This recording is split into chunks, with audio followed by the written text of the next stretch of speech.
사도신경으로 신앙 고백하시겠습니다. 전능하사 천지를 만드신 하나님 아버지를 내가 믿사오며 그 외아들 우리 주 예수 그리스도를 믿사오니 이는 성령으로 잉태하사 동정녀 마리아에게 나시고 본디오 빌라도에게 고난을 받으사 십자가에 못 박혀 죽으시고 장사한 지 사흘 만에 죽은 자 가운데서 다시 살아나시며 하늘에 오르사 전능하신 하나님 우편에 앉아 계시다가 저리로서 산자와 죽은 자를 심판하러 오시리라. 성령을 믿사오며 거룩한 공회와 성도가 서로 교통하는 것과 죄를 사하여 주시는 것과 몸이 다시 사는 것과 영원히 사는 것을 믿사옵나이다. 아멘. 오늘 함께 보실 말씀 로마서 6장 4절, 5절, 2절 말씀입니다. 로마서 6장 4절, 제가 가진 성경 신약 247페이지에 있습니다. 로마서 6장 4절, 5절 말씀입니다.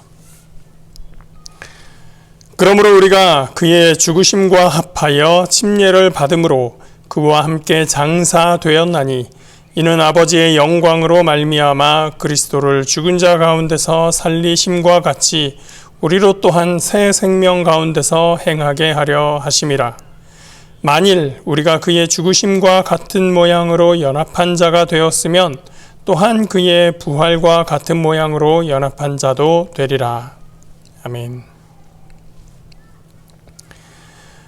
초기 교회 시절 어떤 사람이 정식으로 교회의 신자가 되었다라고 할 때의 그 첫 번째 관문이 침례였습니다. 침례는 그리스도인이 되기 위한 입교 의식이거나 통과 의례라고 할 수 있는 것입니다. 그래서 로안 윌리엄스라고 하는 위대한 영국의 신학자는 그리스도인이 된다는 것이라는 책에서 그리스도인의 정체성을 위한 첫 번째 내용을 침례에서 찾아보고 있습니다. 침례와 함께 그리스도와 연합한 삶을 살게 되는 것이 그리스도인의 첫 번째 정체성이 된다는 것입니다. 원래 침례는 예수님 당시 유대사회 일부에서 실행되었던 회개의 침례를 근거로 합니다. 잘 아시는 것처럼 요한의 침례를 이야기하는 것이죠.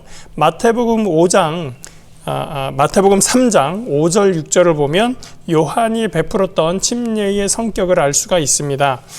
제가 읽겠습니다. 이때에 예루살렘과 온 유대와 요단강 사방에서 다 그에게 나와 자기들의 죄를 자복하고 요단강에서 그에게 침례를 받더니, 사람들이 요한에게 와서 침례를 받았던 것은 죄를 회개하고 죄에서 깨끗하여진다는 의미로서 침례를 받았던 것입니다. 제가 지난 주일 세미나에서 사해사본이 발견된 쿰란 공동체에 대해서 잠깐 말씀드렸었는데요.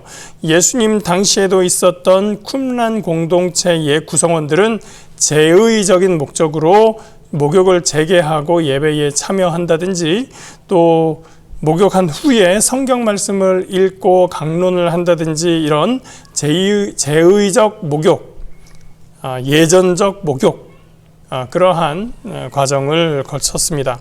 그러므로 쿰란 공동체에 있었던 그 제의적인 목욕이나 요한의 침례가 가지고 있는 그 공통점은 죄와 부정한 것을 씻어낸다라고 하는 정결의 의미가 담겨 있었던 것입니다. 예수님이 그러한 침례를 바로 요한에게서 받았었던 것이죠.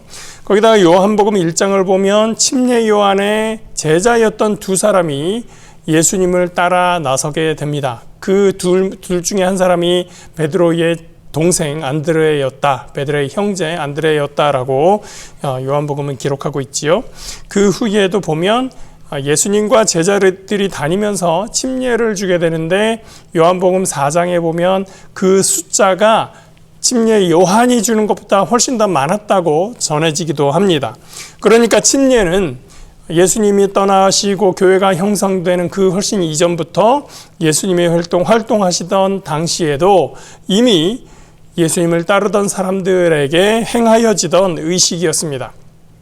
이제 주님이 떠나신 후에 사도들이 사역하던 시대에 침례는 새로운 신자의 입교 의식으로 자리 잡으면서 이전에 지어왔던 죄를 씻는 정결함의 의미도 갖게 되었던 것입니다.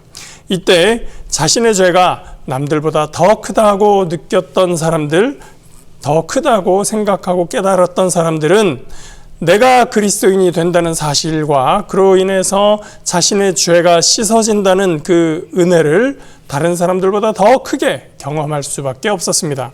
그래서 바울이 말하기를 죄가 더한 곳에 은혜가 더욱 넘친다라고 말하였던 것입니다. 그런데 누군가가 은혜가 더 넘치려면 죄를 더 지어야겠네라고 말을 합니다. 그 바울의 말하는 전체적인 맥락을 생각하지 아니하고 지엽적인 것에 말꼬투리를 잡고 늘어지게 되는 겁니다. 바울은 이 질문을 그리스도인의 정체성에 대한 도전으로 받아들입니다. 그리스도를 통하여 죄를 사함받을 수 있다라고 말했더니 그렇다면 더 큰 은혜를 받기 위해서 죄를 지어야겠다고 말하는 그 사람의 본심은 그리스도인의 자세, 그리스도인의 합당한 모습이라고 할 수가 없는 겁니다. 어떤 사람이 그리스도인이 되기로 결단하고 그것을 공식화하는 첫 번째 단계가 침례인데, 침례를 받으면서 그 사람은 그리스도인의 말씀을 따라 살기로 결정하고 그의 삶을 따라 살기로 결단한 것인데, 은혜를 더 받고 싶으니까 죄를 더 지어야지라고 하는 생각은 받아들여질 수가 없는 것입니다. 바울은 신자가 되는 첫 단계인 이 침례에 대해서 설명합니다. 4절입니다. 그러므로 우리가 그의 죽으심과 합하여 침례를 받음으로 그와 함께 장사되었나니 이는 아버지의 영광으로 말미암아 그리스도를 죽은 자 가운데서 살리심과 같이 우리로 또한 새 생명 가운데서 행하게 하려 함이라. 침례의 첫 번째 의미는 그리스도의 죽음에 연합하는 것이다. 그의 죽음에 우리가 동참한다는 의미입니다. 그 죽음에 동참한다는 것은 무엇입니까? 죄에 대하여 죽는다 라는 의미입니다. 죄의 결과는 사망인데 그 죄로 인한 죽음을 그리스도의 죽음과 연합하여 경험하는 것이 침례의 첫 번째 의미입니다. 침례의 두 번째 의미는 주님께서 죽음에서 살아나신 것처럼 우리도 새 생명 가운데 살아나는 것입니다. 새로운 생명을 얻었다면 이제 그 새로운 생명을 가지고 앞으로 살아가게 되는 것입니다. 죄로 인한 죽음을 경험하고 그리스도와 함께 새 생명을 가지고 얻어서 살아간다면 은혜를 더하겠다고 죄 중에서 다시 살아가겠다고 결단할 수는 없는 노릇입니다. 그것을 5절에서 다시 강조하고 있죠. 만일 우리가 그의 죽으심과 같은 모양으로 연합한 자가 되었으면 또한 그의 부활과 같은 모양으로 연합한 자도 되리라. 6절, 7절까지 읽겠습니다.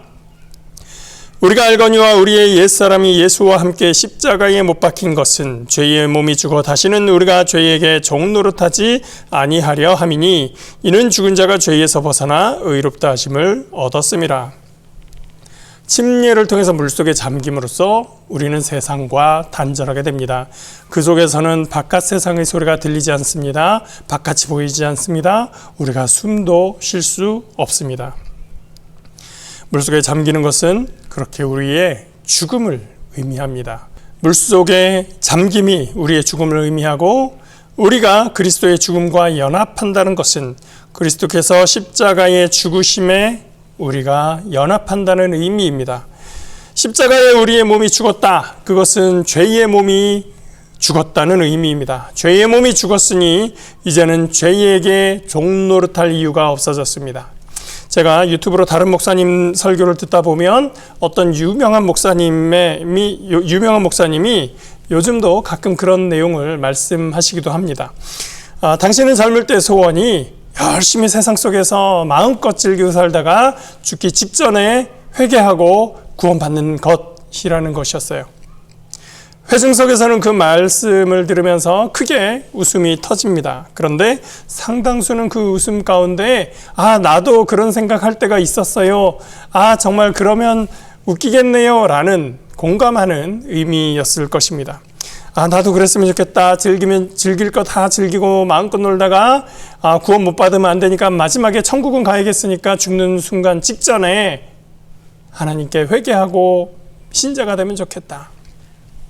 그렇게 생각하시는 분이 우리 중에도 계실지 모르겠습니다. 그러나 이것은 그리스도를 따르고자 함도 아니며 그리스도인이 된다는 게 무엇인지 그 의미도 알지 못하는 것입니다. 옛 사람이 예수와 함께 십자가에 죽지도 않았고 그리스도의 죽음에 연합하지도 않은 것입니다. 결국 믿음이 없는 것이죠. 우리는 예수와 함께 십자가에 못 박혔고 그리스도와 함께 침례에서 연합하였습니다. 우리는 죄의 몸이 죽어 다시는 죄의 종노릇하지 않는 사람들입니다. 비록 여전히 우리가 악한 세상 속에서 죄의 흠결을 가질 수는 있으나 우리는 그보다 더 큰 은혜 가운데에서 의로움을 입고 하나님의 백성으로 살아갑니다. 그리스도인이 되기로 결단하여 침례를 받은 우리들은 죄와 죽음을 그리스도의 은혜로 씻어내고 죄의 동기는 예수의 이름으로 물리치고 의롭다 하심을 얻은 속에서 의의 생명을 드러내며 참된 그리스도인으로 살아가시기를 이 주님의 이름으로 축복합니다. 기도하겠습니다. 사랑의 하나님, 우리가 주와 함께 죽음으로 우리의 죄의 몸이 죽고 우리 주님의 십자가의 죽음 가운데 연합하였습니다. 이제 주님의 부활하심을 함께 연합하여 우리도 함께 살아남으로써 주님 주신 새 생명을 얻게 되었고 새 생명으로 살아가게 되었습니다. 하나님, 우리 중에 우리 속에 죄에 대한 소망이 혹시라도 있습니까? 죄 가운데 살아가겠다는, 죄에 거하겠다는 마음이 혹시 있습니까? 하나님 그 모든 악한 마음을 예수 그리스도의 이름으로 예수 그리스도의 보혈로 씻어주시고 주님 안에서 새로운 피조물로서 새 생명을 가지고 능력 있게 살아갈 수 있도록 하나님 인도하여 주시옵소서. 주님의 우리 주인 되시오니 하나님, 우리가 주님으로 인하여 감사 영광 돌리며 주님의 새 힘을 얻어서 날마다 승리하는 삶을 살아갈 수 있도록 인도하여 주시옵소서. 감사드리며 예수 그리스도의 이름으로 기도합니다. 아멘. 하늘에 계신 우리 아버지여, 이름이 거룩히 여김을 받으시오며 나라가 임하시오며 뜻이 하늘에서 이루어진 것 같이 땅에서도 이루어지이다. 오늘 우리에게 일용할 양식을 주시옵고 우리가 우리에게 죄 지은 자를 사하여 준 것 같이 우리 죄를 사하여 주시옵고 우리를 시험에 들게 하지 마시옵고 다만 악에서 구하시옵소서. 나라와 권세와 영광이 아버지께 영원히 있사옵나이다. 아멘.